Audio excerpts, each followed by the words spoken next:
ડુમખલ ગામથી મહારાષ્ટ્ર તરફ જતા માર્ગ પર પાણી ફરી વળ્યા છે। પાણી ભરાતા વાહન વ્યવહાર પ્રભાવિત થયો છે। ડેડિયાપાડાના દાપકા ગામમાં વીજળી પડતા ભેંસનું મોત થયું। ભારે વરસાદના કારણે ખેતરોમાં પાણી ભરાયા।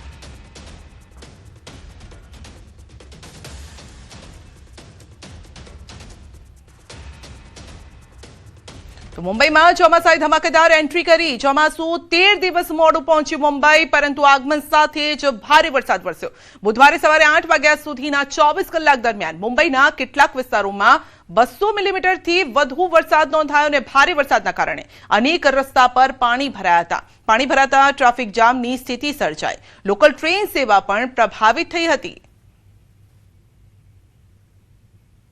બીજી તરફ રાજસ્થાનમાં હજુ પણ ચોમાસાની રાહ જોવાઈ રહી છે। ચોમાસાના આગમનનો સરેરાશ સમય 25 જૂન માનવામાં આવે છે, પરંતુ આ વખતે ચોમાસું લગભગ એક અઠવાડિયું મોડું પહોંચે તેવી શક્યતા છે।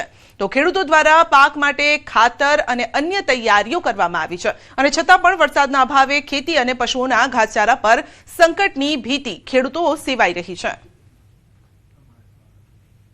पड़ेगा।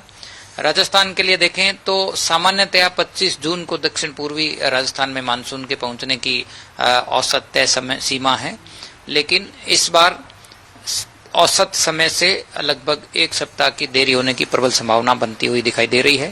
जितना मानसून होना चाहिए उसका 10% भी अभी तक बारिश नहीं हुई है। इस मानसून नहीं आने के कारण इस बार बहुत ज्यादा समस्या पैदा हो जाएगी, क्योंकि अगर बारिश नहीं आई तो जानवरों को खेत में